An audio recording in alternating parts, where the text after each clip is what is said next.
Goeiedag en baie welkom. My naam is Dion en jy is ingeskakel by Helderberg Gemeente. En ons is 1 week weg uit Paasfees uit. Ek hoop jy het 'n geseënde Paasfees gehad. Ek hoop jy het nog Paaseiers oor en dat jy jou Paastyd baie geniet het. Vanoggend gesels ons so klein bietjie oor Jesus in die woonbuurt. Jesus is nou gekruisig.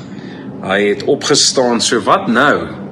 Dis so half 'n moeilike tydperk. Wat nou? Wat gebeur nou? En ons volg die storie. Ons stel hom op na Paul op Opstanding Sondag uit Johannes 20 vers 3 tot en met vers 23 gelees het. En ons lees letterlik net aan van vers 24 vanoggend. So ek hoop dat hierdie tyd dat ek en jy saam spandeer vir jou geseën sal wees en dat jy sommer net die rustigheid van die Here sal beleef. Kom ons word vir 'n oomblik stil en dan bid ons saam. Here God, my gebed is dat elkeen van ons vir so 'n paar oomblikke kan stil word. Ek bid vir elkeen wat in hierdie uitsending kyk. Ek wil bid, Here, dat U hulle sal rustig maak en dat U vir hulle duidelikheid sal gee oor dit wat U met hulle in hulle lewens, wat U met hulle lewens beplan en dit wat U vir hulle mee besig is. Ek wil bid, Here, dat U die woord wat ons gaan lees, Here, dat dit soos 'n helder lig ook in ons lewens sal skyn. Ons bid dit in Jesus naam. Amen. Nou, ek wil begin deur 'n kort storie te vertel. Ek het al per geleentheid hierdie storie vertel, soos jy het gehoor het. Byt maar net vas. Maar die 12de Oktober 2013 was 'n doodgewone dag in Central Park, Amerika in New York. En net soos elke ander dag het daar honderde stalletjies langs die sypaadjie tent opgeslaan om dinge te verkoop, van kos tot kunswerke. Onder hierdie stalletjies was daar 'n ou oom wat stencil kunswerke verkoop het vir $30. Dit werk so uit op so R490, R500 'n stuk wat hy dan nou verkoop het.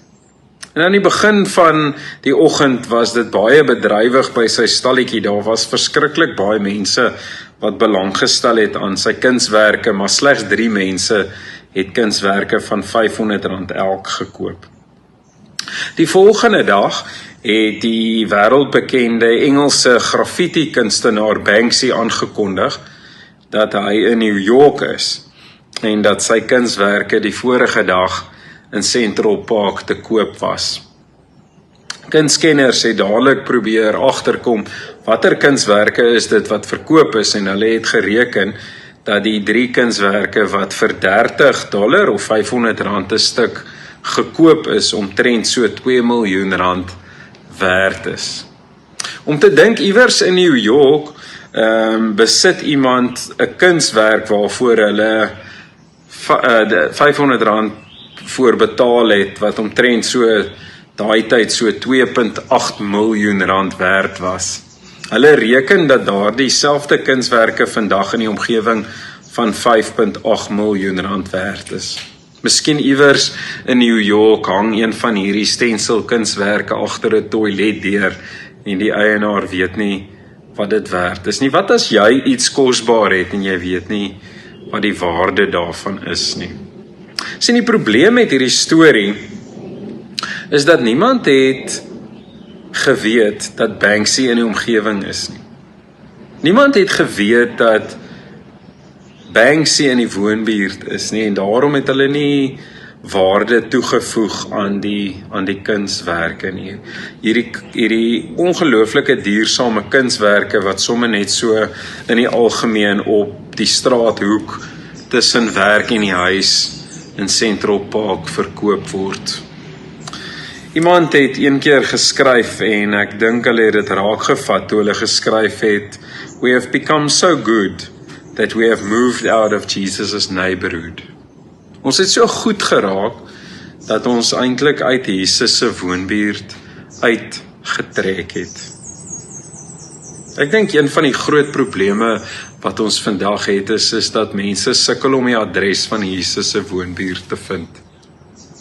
Hulle sukkel om die koninkryk van God te vind. Daar's te veel afdraaipaadjies, daar's te veel ander dinge wat hulle op ander paaie heen vat. En daarom wil ek jou vanoggend uitnooi om saam met my Johannes 20 te lees. En dis 'n uitnodiging om die storie op te tel van Jesus. Om te kyk of ons nie kan agterkom, waar is hierdie koninkryk? Hoe lyk hierdie woonbuurt wat Jesus aarde toe bring nie? Jesus bring 'n nuwe woonbuurt aarde toe na sy opstanding. Hoe lyk hierdie woonbuurt? Waar is dit? Waar is die koördinate van hierdie woonbuurt? En die stukkie wat ons gaan lees is vanaf vers 24 tot 29. So jy's meer as welkom om ook dit in jou eie Bybel te merk. Johannes 20 vers 24 tot 29. En baie teoloë reken dat hierdie kort gedeelte is die hoogtepunt van die Johannes Evangelie. Dit is absoluut hierdie Christologie wat groei binne in die boek, omdat hierdie gedeelte spesifiek vir die kerk geskryf is. Hierdie gedeelte is spesifiek vir die kerk geskryf. Thomas se storie en Thomas se ontmoeting, die gedeelte wat ons nou gaan lees, is spesifiek vir die kerk van vandag geskryf, en dit is hoekom dit so waardevol is. Miskien net so ietsie oor Johannes. Johannes Evangelie is anders as Lukas, Matteus en Matteus, Markus en Lukas, in die opsig dat Johannes probeer agterkom wie Jesus is. Dit is eintlik waaroor hy skryf. Hy probeer vir jou die identiteit van Jesus wys. Hy probeer agterkom, maar wie is hierdie Jesus? Is hierdie Jesus net 'n profeet? Is hy net 'n mens? Is hy net die seun van God? Wie is hy? So hy probeer so 'n bietjie dieper kyk. Wie is dit wat hierdie Jesus is? Waar die ander evangelies probeer sê, maar wat het gebeur? Wat het met Jesus gebeur? Hoekom het dit gebeur? Waar het dit gebeur? In Johannes Evangelie vind ons byvoorbeeld dat daar ander wonderwerke is. Daar is ook 'n uitbreiding op die gesprekke wat Jesus het. So asof Johannes probeer vir jou verduidelik. Luister, hier's iets meer aan hierdie Jesus. Ek wil vir jou wys wie hierdie Jesus werklik dan nou is. Hoe lyk hierdie woonbuurt wat Jesus dan nou van praat? Johannes is baie duidelik daaroor dat hierdie koninkryk wat Jesus aarde toe bring, vind plaas binne ons gebroke wêreld. Dit is amper asof Jesus die woonbuurt kom plaas in die konteks van vandag, in hierdie oorloë wat in die Midde-Ooste aan die gang is, in die oorloë wat in die Oekraïne aan die gang is. Tans, soos ons hier sit, is daar 94 oorloë wat aan die gang is wêreldwyd. So dis binne hierdie konteks waar binne Jesus dan nou hierdie woonbuurt vir ons huis toe bring. Miskien is dit net ook belangrik om te sê dat die Johannes Evangelie geskryf is 80 jaar na Jesus se geboorte. Nou Jesus het ons reken so 34 jaar oud geword. So 40 jaar na Jesus se dood skryf Johannes dan nou die evangelie neer. Dis 40 jaar na Jesus se dood, en die rede hoekom hy dit neerskryf is omdat hy agterkom dat daar 'n klomp van hierdie eerste generasie gelowiges, hierdie generasie wat daar was, hulle was waarskynlik kinders toe Jesus geleef het, hulle het waarskynlik Jesus gesien aan die kruis, hulle het waarskynlik iets van Jesus se op aarde wees beleef, miskien deur 'n vriend, miskien deur 'n familielid, miskien het Jesus by hulle, die dorpie waar hulle gebly het, aangekom, maar hulle het iets van 'n belewenis gehad van hierdie Jesus wat op aarde is, en nou is hierdie klomp gelowiges besig om te sterf. En nou begin die tweede generasie gelowiges begin sukkel om te glo. Daar's iets wat besig is om te vibreer in hierdie gelowiges se lewe. Amper asof daar 'n diskonneksie is tussen hulle en die generasie wat voor hulle gegaan het. Het is amper asof, dis soos die storie kortliks, die seentjie wat bang is in die aand, en dan roep hy sy ma, en dan sê sy ma vir hom, maar moenie bang wees nie, want Jesus is by jou, en dan sê hy vir hom, maar ek weet Jesus is by my, maar ek soek iemand met 'n vel om. Ek soek iemand wat fisies hier is, iemand wat by my is, en dit is wat hierdie gelowiges besig is om te ervaar. Hulle oumas en oupas, hulle generasie voor hulle was sterk gelowiges. Hulle het 'n klomp dinge beleef en nou is hulle besig om uit te sterf en nou begin hulle sukkel om te glo. Hulle sukkel om iets daarvan te beleef. En miskien is dit ook so in jou eie familie. Ek dink ek sien dit nogals baie. Wanneer 'n ouma of 'n oupa afsterf, of wanneer 'n oom of 'n tannie wat baie gelowig was, wat die woonbuurt van Jesus geken het, afsterf, dan is dit amper asof die hele familie begin sukkel. Jy weet, dit is om 'n ouma te hê in jou lewe wat God in die alledaagse kan uitwys. Of 'n oupa met sagte woorde, of 'n pa wie se gebede die koördinate van Jesus se woonbuurt sou aandui. Ewe skielik is dit weg, ewe skielik is daai kuiers by hulle weg en jy verloor eintlik die woonbuurt van Jesus omdat jy eintlik self sukkel. Dit is wat hier besig is om te gebeur. En in my eie lewe het ek ook 'n paar mense wat so steenpilare vir my net die hele tyd herinner, dit is die adres van Jesus se woonbuurt. Een daarvan is oom Hansie wat in Somerset Oos bly. Hy word hierdie jaar 80 en elke jaar of elke dag, hy herinner my weer die naweek toe ons gesels dat elke dag bid hy vir my. Het is daardie volgende generasie wat miskien op 'n ander plek is en dit is hoekom Johannes dan nou hierdie brief skryf, om vir 'n volgende generasie wat nie noodwendig sien nie, wat nie noodwendig hoor nie, wat nie noodwendig ervaar nie, die adres van Jesus se nuwe woonbuurt te wys. Ek wil graag hierdie volgende paar verse vir jou lees en ek lees vanaf vers 24. Thomas, ook genoem Didymus, een van die 12, was nie saam met die ander disippels toe Jesus daar aangekom het nie. Die ander disippels sê toe vir hom, ons het die Here gesien. Maar hy het vir hulle gesê, as ek nie die merk van die spykers in sy hande sien, en my vinger in sy spykermerke steek, en my hand in sy sy steek nie, sal ek nooit glo nie. So hy is baie duidelik daaroor. 8 dae later was Jesus se disippels weer saam, en Thomas was by hulle. Die deure was op slot en grendel, maar Jesus het tussen hulle gekom en gestaan en vir hulle gesê, vrede vir julle. Daarna sê hy vir Thomas, bring jou vinger hier en kyk na my hande, en bring jou hand en steek dit in my sy, en hou op om ongelowig te wees, maar word gelowig. Thomas het vir Jesus gesê, my Here, my God. Jesus se reaksie daarop was, glo jy my nou dat jy klaar gesien het? Geseënd is hulle wat nie sien nie en tog glo. Dink jy saam met my saamstem dat elkeen van ons iewers in ons lewens 'n plek bereik waar ons wil sien? Ek dink nie hierdie hinkering om te sien en te voel en te beleef ooit ons sal verlaat nie. Dit is soos om te droom daarvan om genoeg geld te hê om eendag die Via Dolorosa te gaan stap, die weg van pyn, die pad wat Jesus met die kruis gestap het, om die draai te stap waar Simon van Sirene die kruis by Jesus oorgif te vat, of om deur Turkye te toer en te sien hoe dit lyk daar waar Paulus so baie tyd spandeer het. Ek dink nie daai hinkering gaan ooit weg nie. Maar miskien is nog 'n groter hinkering, die hinkering wat ek en jy het, dat mense vir wie ons lief is, kleinkinders, vriende, familielede, ouers, die woonadres van Jesus sal vind. Amper asof ons die hinkering het, dat ons so graag wil hê, dat hulle iets sal beleef, iets sal sien, wat hulle sal help om Jesus se woonadres te vind. Nou, in ons teksgedeelte verteenwoordig Thomas hierdie generasie wat nie sien nie. Hulle sien nie Jesus se lewe nie, hulle sien nie die kruis nie, hulle sien nie die graf nie, hulle sien nie die opstanding nie.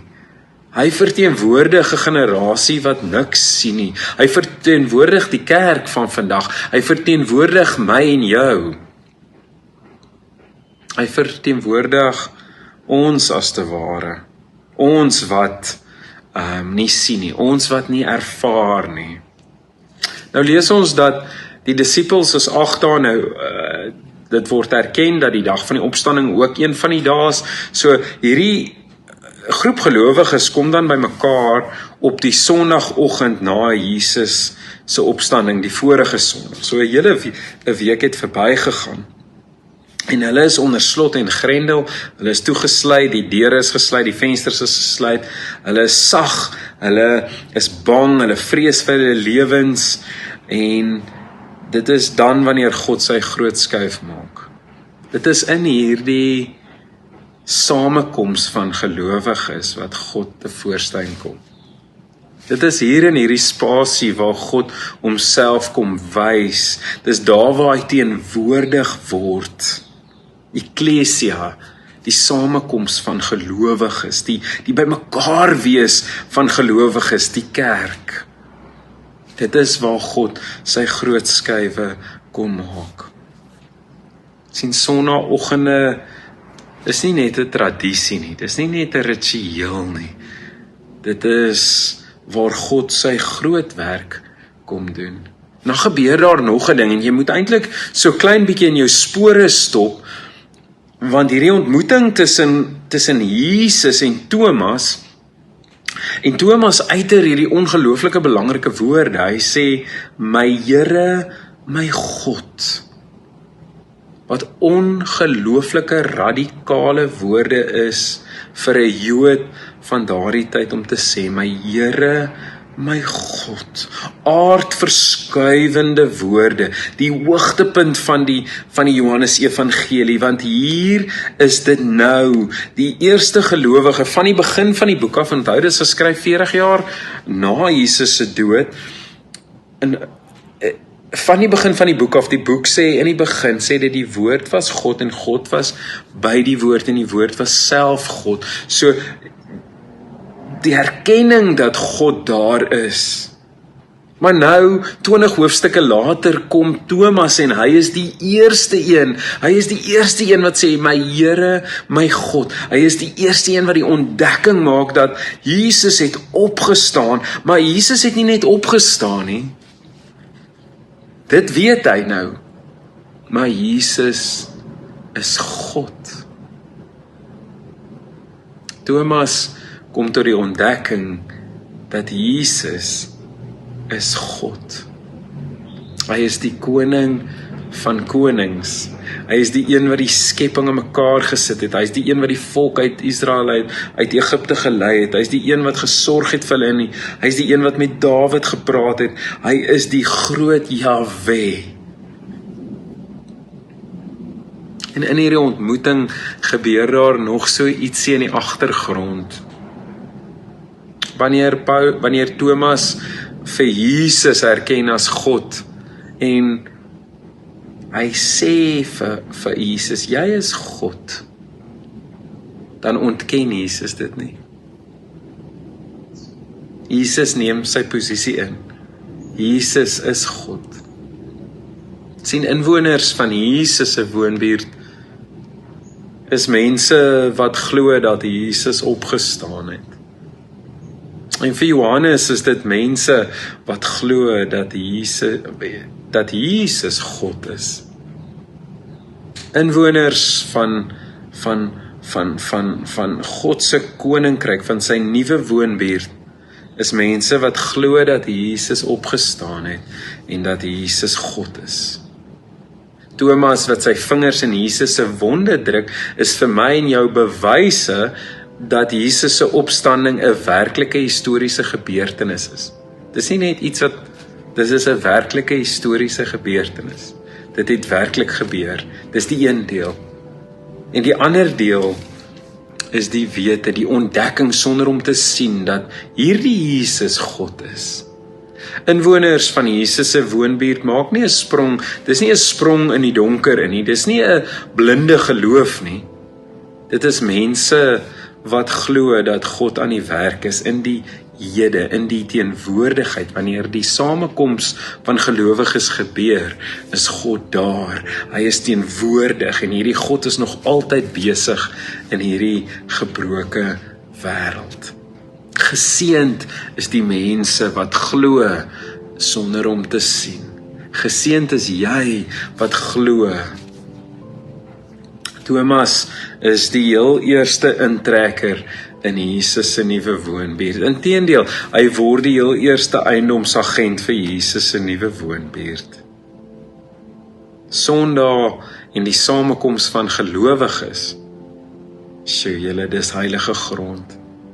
Dit is waar God sy groot skeiwerk doen. Dit is waar God teenwoordig is. Mag die teenwoordigheid van die Here jou oorval. Mag jy die kuns leer, want sien, wanneer die gelowiges bymekaar is, dis waar ons die kuns leer ken, om die teenwoordigheid van God in ons woonbuurt raak te sien. Dit is om God raak te sien ten spyte van die oorlog. Dit is om te weet dat daar 'n woonbuurt is, waar ons kan bly, waar ons God kan ontdek, ten spyte van die dinge wat om ons aan die gang is. Ek bid dat hierdie boodskap jou goed vind. Kom ons bid saam. Here God, is 'n voorreg vir my om hierdie boodskap vanoggend ook te bring, en mag dit lig skyn, Here, vir ons. Mag dit die koördinate wees van u woonbuurt. Mag ons u vind, mag ons by u intrek saam met u in u woonbuurt. Ek bid u grootste seën oor elkeen wat na hierdie uitsending kyk. Ek bid dit in Jesus naam. Amen.